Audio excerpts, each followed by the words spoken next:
They can get an image, they get a picture of this. Like we have like what, maybe 20 people, maybe 30 carrying flags, don't tread on me flags. We want to talk about the Second Amendment. And the president decided to shelter his students, to keep them off this campus so that they don't experience a debate. People who aren't far left, people who believe in freedom. Which we know the president's a far left guy, and we know that there's a lot of professors on this campus that are very far left, okay?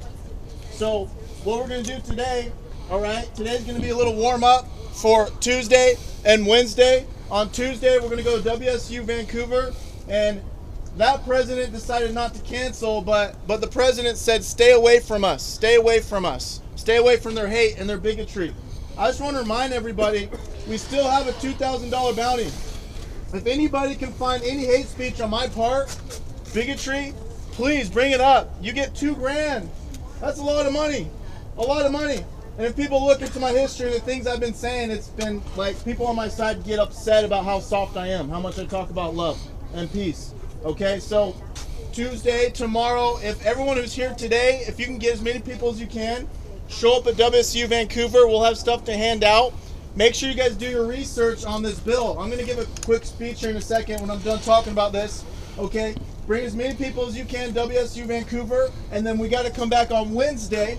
We'll challenge the president. If he wants to shut down the entire school because people are coming in who want to support the Second Amendment, okay, which is truly anti-fascist, which is being against tyranny, okay, he can do it again, but then we'll just have to come back on Thursday or Friday because we're here to send a message to these students who are very impressionable by these professors, okay? We're building a soft culture in this country right now, especially with the youth, where carrying a gun is some act of violence, is some act of aggression, okay? You guys saw, let me give you a quick timeline on everything that happened. Things have gotten crazy in the last couple weeks, okay? For the first time ever in the history of Portland, you have a group that's considered conservative. They call us far right, but okay. You have this conservative libertarian group that goes into Portland and asks to remove the mayor, okay? How many times have they had the left going there to say remove the mayor? Like, a lot. Right, okay. The very first time you got people, Patriot Prayer, you got Proud Boys, you got 3%, you got all kinds of constitutions that go into Portland. We asked for the removal of the mayor because of what happened. He refuses to bring law and order into that city. He refuses. He allows criminals to block an intersection, correct? People calling for police and there's no police response, okay? So we go out there, we have our march. The very next day, he makes a claim that we put 2 snipers on top of the smart park, okay? And I feel like the people who want to vote yes on 1639, they're using that against us. They're saying that's, you know, like I'm some crazy right-wing extremist, okay? But obviously that was a lie. The fact that people wanted to open carry in downtown Portland legally becomes it's part of the culture. It's one of the problems that we have in this country. We're too afraid, people who believe in the Second Amendment, too many people are too afraid to open carry, to exercise their God-given rights. That's your right. And that's, for too long, we've been way too soft. We haven't brought enough passion. We haven't been aggressive enough. People talk to me about that all the time, about not being, or how I'm too aggressive, Patriot Prayer is too aggressive. Well, I'm here to tell you guys, it's not working. Your way's not working. Sitting back and sitting in your house, not open carrying, not being controversial, it's not working. We're losing this state. We're losing the West Coast. And if it wasn't for that election that we barely lost, we would have already lost this country to Hillary Clinton, the elitist, the globalist. Can you guys believe what would have happened to our gun rights if Hillary Clinton won? It would have been a disaster. So now this president decides to close down the entire campus because we want to come and talk about Initiative 1639, which is a ridiculous gun bill. Ridiculous. Shuts down the entire campus. Look, it's a ghost campus. But I'm telling you, all of you guys who showed up here today, I appreciate it. What we're going to do after I finish my speech, Cox is going to say something. We're going to march down to the busy overpass and make sure a lot of traffic can see our signs, see our flags, and see our good positive spirit. Okay? But here's the thing about this bill. There's a couple things about this bill I want to talk about. Number one, they want to determine how you're going to store your firearms. They have to say that it has to be locked up. What is the point of having a right to self-defense, a right to defend your family and your household if you have to run to a safe, if you have to run and find a key? Think about single mothers out there who have to protect her own household, have to protect her children. You're going to tell her that she has to sit there and open a safe. You're going to tell her how she's going to protect her household. If you're a true feminist, you're a true feminist. Do not talk to me about women's rights unless you're willing to encourage women to be able to defend her own household. Especially, you look at how many, in some of the most dangerous communities, right? You look at some of the communities, whether it be black, brown, or white, it doesn't matter. We have to make it as easy as possible for law-abiding citizens to not only to purchase a firearm, but to be able to store it in the way that they can protect their family, the way that they feel need. The government has no right to come in our houses. We've accepted this. They come in our houses. You want to touch your drywall. They say, we need to come in your house. You need a permit. We need to inspect it.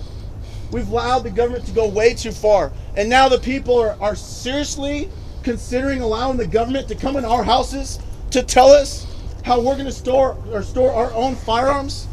It's absolutely ridiculous. Okay? So that's one of the things. Another issue with this.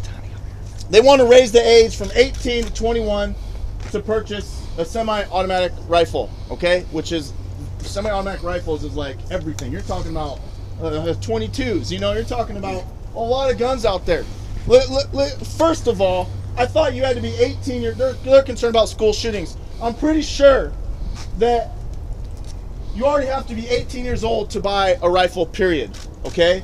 They've already passed that law. It's true, you've had 16-year-olds, you've had 15-year-olds, you've had people who've already illegally taken a rifle, went into school, and shot up some kids, unfortunately. That's the truth. But we already have that law.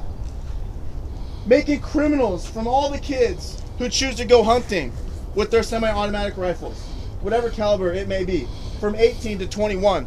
This is why there are several sheriff unions, sheriffs, all of you look into the different sheriff programs, all of them are against this, and one of the reasons is because they're going to have to, if they pull over a kid who's 18, 19, 20 years old, right, and he has a semi-automatic rifle because it's part of their family's culture, when they go and hunt, they're going to have to arrest him. They're going to have to take him to jail and make a criminal out of this kid. And it's not okay. We have, what, maybe 5 murders per year in Washington State from semi-automatic rifles. 5. That's 5 too many, but it's one of the safest guns that you can own. And that's the gun that they're going after.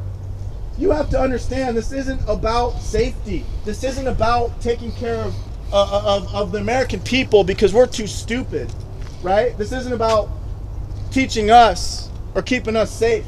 They're going after the rifle because with the rifle, we have the largest sleeping military in the world. Do you understand what that means? We have American citizens, law-abiding citizens. If you keep poking them and you keep pushing them and you keep taking away their rights, that military is going to wake up. This is exactly why no military has ever even dreamed of setting foot on our country. Even if our military falls, our military falls, no country, even China with the largest military, they can't even beat us because we have hundreds of millions of citizens who will awake and protect this country, protect our households. You guys hear what I'm saying? This is exactly why they're going after the rifle, because it makes us strong, independent Americans. That's why they're going to incrementally take away our rights, one right at a time. They can't keep gun bill, even though this one's pretty bad. But if they pass this, is it gonna stop here? No. Hell no. They're going to go for something else, and then they're going to go for something else. It's unbelievable. The next thing about this bill, okay, you want to talk about an attack on the poor, okay? They're going to make this more expensive to buy guns, to get your permits, to maintain your permits. They're going to make it more expensive. The government's saying we need more money from you in order to exercise your Second Amendment. That is not the answer. We need as many law-abiding citizens, whether you're poor or you're rich, to be owning guns. And the fact that they want to consistently raise the cost, not just for this, but for everything. Find a reason. Go get your classes. Go get your permits. You got to go, and you have to backtrack all your weapons. They're going to make it harder for people who aren't, you know, in the high class, people who don't make a lot of money. It's already expensive enough to buy a gun, let alone to go through the whole process and the permits. Okay? And so there's several things about this bill. I can talk about it forever. Okay? I really want to save it for tomorrow and when we come back in Clark College. And I really hope that all you guys really come back here, because right now what I'm doing is I'm preaching to the choir, right? So you guys already know all this stuff, but I want you guys to come back tomorrow with that passion, with that desire to talk to as many students that you possibly can, okay, to help them understand where you come from. And I think the most important thing that we need the students to understand, okay, is how safe the rifle is. And I want them to ask the question, why are they going after the rifle so much? Why does our government hate the rifle when it's the safest gun? You're more likely to get punched to death than to die from a rifle. You know how many 5 murders a year, right, from that rifle in Washington State? Do you know how many people are going to die today who have been legally prescribed too many painkillers in this culture by the pharmaceutical companies? Where's the outrage in that? We're talking about hundreds of kids today who are going to die. Abortion. Look at abortion. How many babies are going to be murdered today? How many? We have 5 murders per year at most in Washington State. So we need to ask that question, and we need to understand it's not a conspiracy. The government hates that rifle because, like I said, it's the sleeping giant. It's the sleeping beast that will awake if they keep poking and pushing. Okay? Steve, where are you at? Steve, come on, get up here. Steve's going to say a couple things.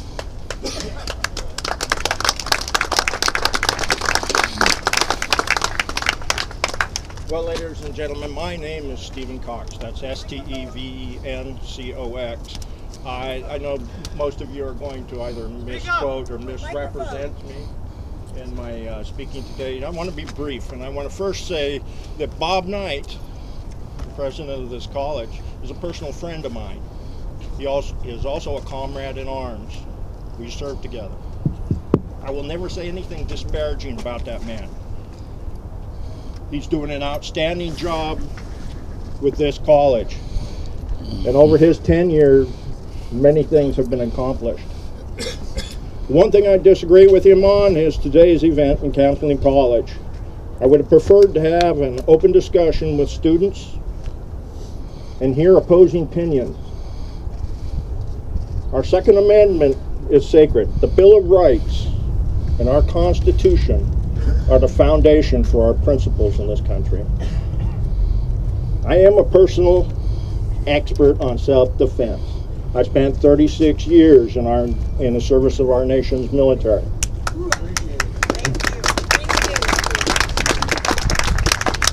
I'm a defender of the Constitution. I took that solemn oath to support and defend against all enemies, foreign and domestic.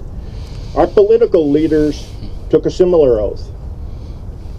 And how they would easily remove the individual's right from self-defense is beyond me. It's unfathomable. Everyone who chooses should have a right to own a firearm. Everyone who chooses to own any kind of firearm, it's their business and nobody else's. Our Constitution is founded upon the individual rights and freedoms, not the collective. Doesn't matter if you don't want to own a weapon. That is fine. Don't own one. But you cannot refuse us the right to own a firearm and decide which type of firearm we wish to own. And I had no intention of getting up here. I have no prepared text. I'm speaking off the cuff here. I have 3 times in my life had to draw my weapon in self-defense in America. Once I was able to apprehend two criminals who had broken into my residence. Got them red-handed.